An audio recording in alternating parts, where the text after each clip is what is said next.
Brussels has raised the terror alert to the highest possible alert. It's important to point that out. And we just talked to Benjamin Hall. London is now under alert as well. Their airports at Paris as well.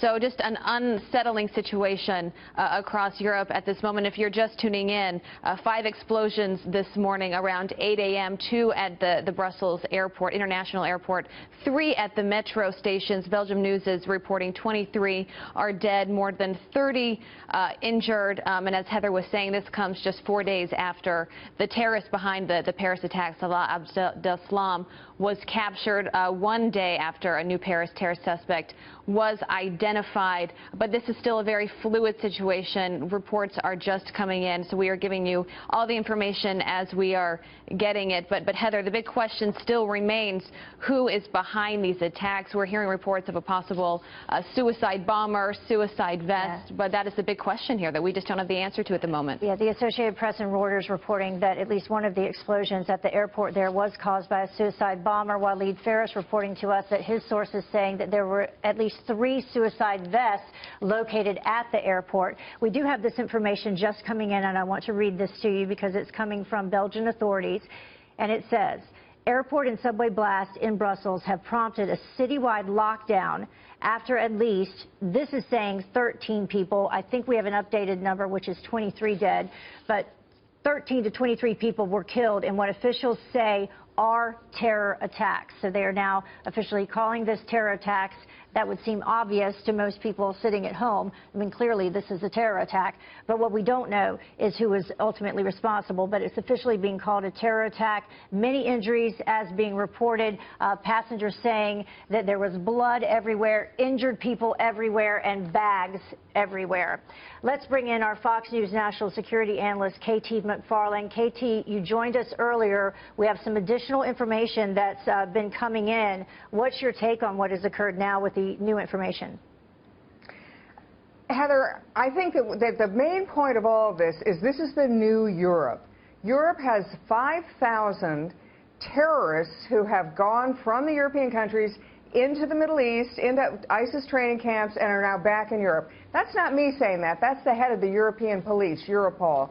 And those 5,000 are in all of the European countries, particularly in Belgium. This is not the last terrorist attack we're going to see, and they always go after civilian targets. Well, and the big question, KT, now is who is behind these attacks. As I was saying earlier, we just don't have the answer to that. But you hear about 5 explosions happening very close to each other, 2 at the international airport in Brussels there, and 3 at the metro station. What's going through your mind at this moment?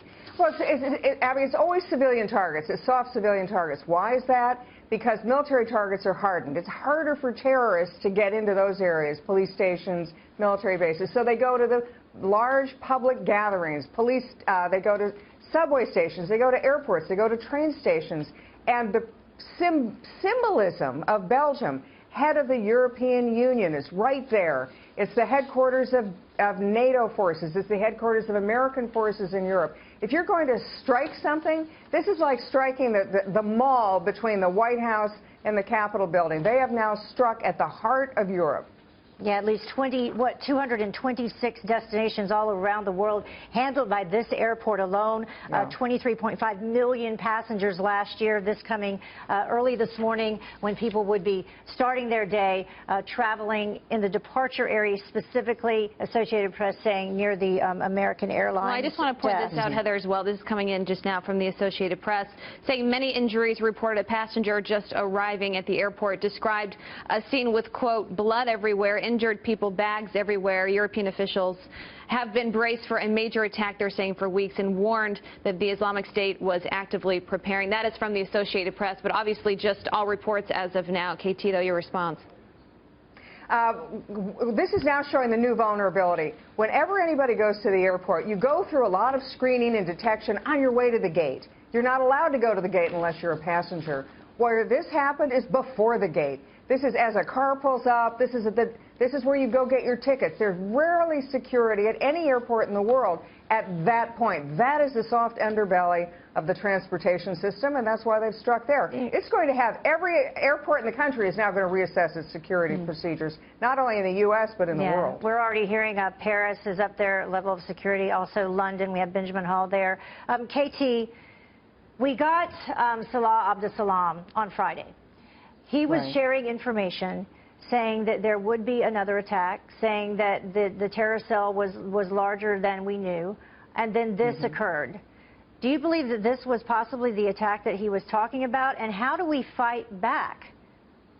Well, it may be this attack, but there may be a number of attacks in the pipeline. There were large arsenals of weapons, homemade weapons, as well as sophisticated street urban warfare weapons. You don't know if it was this one, and this one maybe the calendar got moved ahead, maybe there are others to occur. How do you deal with this? Well, the European police forces and the intelligence services are not adequate to deal with it. That's why it's such a significant problem. This takes not just thousands, but tens of thousands of law enforcement and intelligence in Europe to deal with it, and that overwhelms the security forces of the FBI equivalent or the police equivalent in all of these European countries. And the other problem is that because of the European Union rules, once you have a European passport, once you're in Europe, you don't even need a passport. Once you've gotten into Italy, once you've gotten into Greece, once you've gotten into Belgium, once you've gotten into France, you can travel freely, open borders. KT, thank you so much for joining us this morning. We certainly appreciate your expertise. I'm sure that you'll be joining Fox and Friends, which is coming up next. Thank you. And once again, for everyone, multiple explosions, at least 5 reported in Brussels. Belgian authorities on alert, at least 23 people dead and dozens of others are injured. The explosions began at the airport, 2 and then 3 in the subway station. This is a very fluid situation, Heather, as you know well.